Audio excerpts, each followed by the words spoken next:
The global surge in diet-related non-communicable diseases traces back directly to a specific dietary transition. Human populations are moving away from minimally processed staples and consuming massive quantities of ultra-processed foods. We are taking raw biological ingredients, breaking them down entirely, and running them through intense extrusion to create highly engineered, synthetic end products.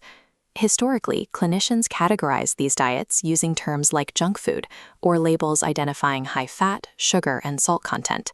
Those descriptors rely on macronutrient profiles that fail to identify the specific mechanisms driving modern disease. Modern epidemiology instead uses the NOVA classification system. This framework categorizes food based on the exact purpose and extent of the industrial processing it undergoes before human consumption. NOVA Group 4 defines ultra-processed products. These are formulations manufactured with chemical inputs entirely absent from a standard kitchen, isolated additives, industrial emulsifiers, modified fats, and artificial flavor enhancers. Without adopting the NOVA framework, public health epidemiology miscalculates modern dietary risk profiles. It measures the energy of a product while ignoring its chemical construction. A recent epidemiological mapping study from India provides a clear case study of how deeply these engineered products infiltrate a transitioning food environment.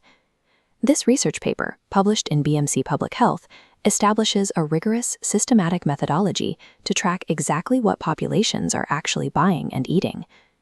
Researchers conducted extensive literature reviews and scanned online grocery retailer databases to map out 23 specific categories of ultra-processed foods currently dominating the Indian market. This methodology flowchart maps their logical progression. They took free lists of consumer preferences, strictly scrutinized the ingredient labels for industrial additives, and isolated the final product categories.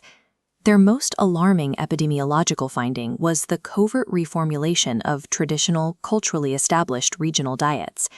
Commercially packaged versions of traditional staples, such as ready-to-eat local curries, namkeens, and frozen regional meals, now strictly qualify as ultra-processed foods. Manufacturers contaminate these traditional recipes with artificial colors, flavor enhancers, and modified oils. They mimic the traditional taste using a synthetic formulation. When patients in clinical settings report eating traditional meals, they may actually be consuming a high volume of these engineered formulations. Relying on generic food names masks this penetration and renders standard dietary assessment tools inaccurate. Accurately identifying these products is only the first step. We have to trace exactly how their chemical inputs operate once inside the human body. UPFs trigger cardio-kidney metabolic syndrome, CKM, through highly specific biological cascades. This pathogenesis is driven by synthetic additives rather than simple caloric excess. This diagram maps the endocrine and metabolic axis. In the bottom left, you see the primary disruptors: artificial sweeteners, highly refined carbohydrates, and low fiber.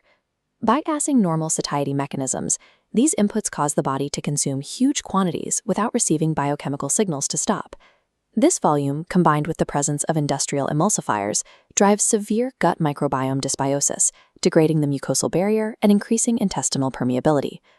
The resulting leakage of bacterial components into the bloodstream creates an immediate crisis for the liver and surrounding tissues. This initiates chronic systemic meta-inflammation. Overwhelmed by refined substrates, the liver triggers de novo lipogenesis, synthesizing new fat directly from these carbohydrates.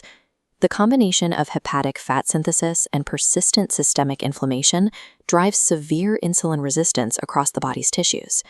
This specific systemic resistance culminates directly in massive visceral fat accumulation and the onset of clinical type 2 diabetes mellitus. The endocrine axis proves these products act as active endocrine disruptors. They dismantle metabolic signaling rather than simply acting as passive sources of excess energy. While the metabolic axis completely degrades the endocrine system, a concurrent independent cascade destroys vascular and renal health. This secondary diagram traces the cardiovascular and renal axis. The bottom right section isolates a different set of engineered inputs targeting this system: high sodium, chemical preservatives, and artificial additives like phosphates. These inputs are biochemically distinct from metabolic disruptors. They directly target the structural integrity of blood vessels and the body's filtration organs. As these specific additives enter the bloodstream, they induce immediate physiological stress on the vascular lining. Ingesting these chemicals accelerate advanced glycation end products. These compounds bombard the vascular wall, inflicting severe oxidative stress and causing endothelial dysfunction. The vascular tissue degrades under this constant load, forcing a systemic hormonal response to maintain blood pressure and flow. This chronic systemic stress triggers the prolonged activation of the renin-angiotensin-aldosterone system, or RAS, forcing blood vessels to constrict and heavily straining renal filtration. The sustained mechanical and biochemical pressure dictates the final morbidities of this axis. The chronic RAS activation, combined with the dyslipidemia generated by the metabolic axis, leads directly to clinical hypertension, chronic kidney disease, and acute cardiovascular events. By simultaneously degrading vascular integrity and renal function while dismantling metabolic signaling, these formulations create the exact compounding physiological crisis that defines CKM syndrome. Prolonged exposure to these engineered inputs forces the patient into an inescapable, cascading cycle of multimorbidity and physical decline. This chart highlights the multifactorial cellular consequences. The peripheral nodes isolate the ongoing meta-inflammation and severe muscle wasting. The persistent meta-inflammation accelerates cellular aging, while the poor protein quality found in highly processed diets fails to sustain tissue, actively driving sarcopenia. These physiological outcomes trap the patient in a behavioral feedback loop, mapped here in this circular diagram. The UPF-induced sarcopenia and resulting frailty strip patients of their energy and mobility. Unable to physically shop for or cook whole foods, they develop a deepening reliance on the hyperpalatable products that cause the damage. Left unchecked, the biological damage actively destroys the patient's physical capacity to independently seek healthier alternatives. Addressing this crisis requires translating these exact pathophysiological findings into rigorous clinical practice and aggressive public health policy. Generalized advice like eat less and move more fails against heavily engineered Nova Group 4 foods. The biochemical disruption is too targeted. The bullet points on the right side of this infographic outline the immediate, required clinical strategies. Primary care networks must integrate validated Nova-based dietary screeners into standard practice, accurately assessing dietary risk before the onset of CKM syndrome.